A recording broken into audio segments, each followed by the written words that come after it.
Ward number 5 से member पति मुअज़्ज़िज़ यार खां साहब आज हमारे साथ मौजूद हैं। सबसे बड़ा मामला अभी जो चल रहा है वो चल रहा है 300 डस्टबिन का। अगर मैं बात करूं 300 डस्टबिन में, वार्ड मेंबर जो है बड़े दुखी हैं क्योंकि वो नहीं दे पा रहे सभी घरों में। उसकी वजह मेन है कि एक परिवार में अगर बंटवारा हो गया, बंटवारा होने के बाद 4 भाई थे, 4 भाई का हिसाब अलग हो गया, चारों भाइयों को बाल्टी चाहिए। अब सारी जो दास्तान है वो इन्हीं के मुंह से सुनते हैं क्या क्या चीज़ें ये फेस कर रहे हैं। अब जैसे आपने 300 बाल्टी जो है बांट दी, तो कुछ नाराज़ भी हुए या सभी खुश थे आपसे? बहुत बहुत नाराज़गी हुई, बहुत कमेंट्स आए, बहुत ही आलोचनाएं भी हुई और लेकिन सबको झेलना पड़ा। और इसमें गलती किसी की नहीं कहूँगा मैं। इसमें यह है कि टारगेट जब जो चीज़ सबको दी गई 300 दी गई वही हमें मिली। लेकिन हमारे वार्ड में अगर गिनती के हिसाब से देखा जाए तो 924 चौखटें इस वक्त मौजूद, 2900 का लगभग वार्ड। और ये समझिए कि अगर हम 2 वार्ड इसमें जुड़े हुए, थोड़ा सा हसनपुरे का इसमें से हिस्सा आ रहा और कोटले का पूरा, अगर हम हसनपुरे के को साथ लेके आधे को हसनपुरे में बांटें और आधी कोटले में अपने वार्ड में अपनी तरफ बांटें तो उसमें आधों की गालियाँ वहाँ खाएंगे, आधों की यहाँ खाएंगे।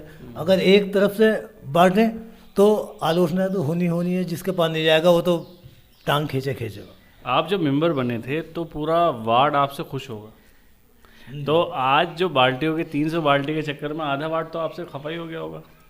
बस खफा की क्या, खफा को कुछ नहीं है, लेकिन यह है कि कमी तो पड़ी है और ये कमी हमारी तरफ से नहीं, सबको पता। लेकिन कुछ लोग ऐसे होते हैं जो एक किसी वार्ड में 4 कैंडिडेट लड़ रहे हैं, जीतेगा एक, लेकिन वो जो 4 हारने वाले हैं वो 5 साल तक तो आपको दिक्कत देंगे। अच्छा, तो अभी इसमें जिस तरह से ये 300 बाल्टी वाली बात आई है, तो आपने नगर पालिका में जो ईओ है उन तक ये सूचना दी कि इस तरह से हमें परेशानी आ रही है?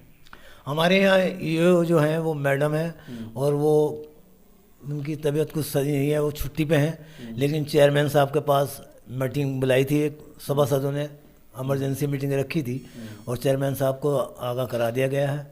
और नगर पालिका में कुछ लोगों से कहा था तो उन्होंने आश्वासन दिया है कि बाल्टियाँ कुछ टाइम बाद मंगाएंगे, कोशिश करते हैं और इस कमी को भी दूर करने की कोशिश करेंगे। जब से आप आए हैं आप लगातार किसी न किसी मिशन में लगे हैं।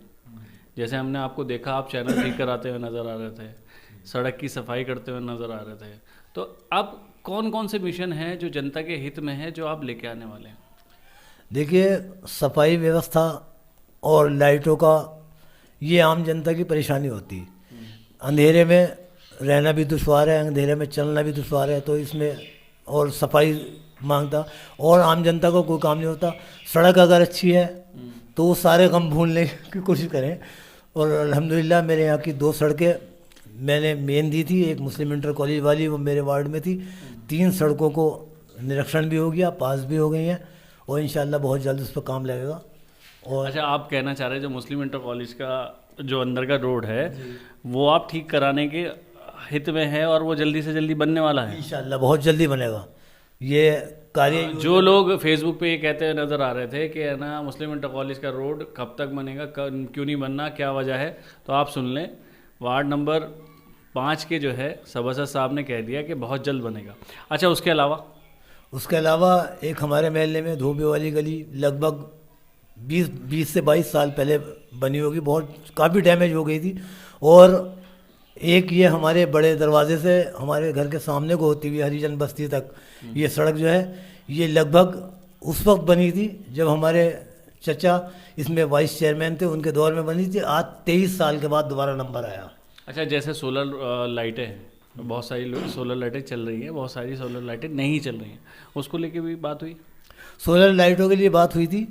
कुछ सोलर लाइटें का चेयरमैन साहब ने कहा था कि बिल्कुल मिलेंगी जहाँ जहाँ ज़रूरत है, और वो कुछ ख़ास जगहों पे जैसे मंदिर पे, मस्जिद पे, धर्मशालाओं पे उन पे लगवाने की बात की थी। और उन्होंने एक बात ये कही थी जिसे मैंने स्पष्ट तरीके से साफ कर दी थी कि एक लाइट सोलर लाइट मेंबरों को दी जाएगी। हमने साफ कह दिया था कि हमारे महल्ले में 3 मस्जिदें हैं, एक रोड पे इतवार में आ रही है, बीच वाली मस्जिद में सोलर लाइट एमपी साहब ने लगवा दी है, और हमारे हिस्से की जो लाइट होगी वो धोबी वाली मस्जिद पे लगवा दी जाए, हमें सोलर लाइट नहीं चाहिए। अच्छा, अब है बड़ी बात कि प्रधानमंत्री आवास योजना जिसमें फॉर्म कैंसिल हो गए थे, अब दोबारा फॉर्म भरे जा रहे हैं, तो उसको लेके आप क्या करेंगे? हमारे यहाँ हमने भी भर रखे हैं फार्म, और लगातार भर रहे हैं, एक दो फार्म रोज़ाना भर रहे हैं, और इंशाल्लाह 25 तारीख तक ये टारगेट पूरा करके मैं जितने होंगे नगर पालिका में भेज दूंगा, और यहाँ से पास करा के जल्द से जल्द पास करा के बिजनौर भेज दिए जाएंगे। आपकी जो जनता नाराज़ है उनसे उनको कोई मैसेज देना चाहेंगे? नाराज़गी की कोई बात नहीं। डस्टबिन को लेकर नाराज़गी होगी, क्योंकि पहला जो मिशन जो था आपका, जो डस्टबिन बांटने में, जब एक आदमी के पास डस्टबिन गया, दूसरा आदमी वहीं खड़ा हुआ है, उसके पास डस्टबिन नहीं पहुंचा, तो वो नाराज़गी पक्की समझिए। तो उन लोगों के लिए क्या मैसेज है? उन लोगों के लिए मैसेज ये है कि इंशाल्लाह कोशिश की जा रही है, संयम बना कर रखें, और बहुत ही जल्द जिस तरह से भी हमारी सहयोग नगर पालिका से होगा, डस्टबिन आएंगे इंशाल्लाह, बहुत जल्द उनके घर पे मैं खुद दे के आऊँगा, और अगर नहीं आते तो माजरत ख्वाह हैं, इंशाल्लाह आगे आने वाली जो भी योजना होगी उनमें बिल्कुल किसी तरह का कोई वो नहीं होगा, वो योजना उन लोगों के पास पहुँचाई जाएगी जो इस वक्त वंचित रह गए। जनता इस चीज़ को समझे, जनता ये चीज़ समझने की कोशिश करे कि कहाँ कमी है और क्या चीज़ ठीक होने की ज़रूरत है, क्योंकि नाराज़ होना और शांत होकर बैठ जाना या अलग हो जाना, उनसे मुलाकात ना करना, उनसे बात ना करना, उनसे अगर वो निकले सामने से तो नज़र ना मिलाना, इससे नुकसान सिर्फ आपका होगा, नुकसान किसी और का नहीं होता। आपको किसी से शिकायत है, आप उसके सामने जाके रखें और मुंह पे बोलें कि मैंने आपको वोट दिया है और मुझे आपसे ये शिकायत है, आप मेरी ये शिकायत कब तक दूर करोगे। मैं मोहम्मद फराज, बहुत सारी बातें, बहुत सटीक बातें की गई हैं जो जनता के हित में थी। मैं मोहम्मद फराज, किरतपुर न्यूज़।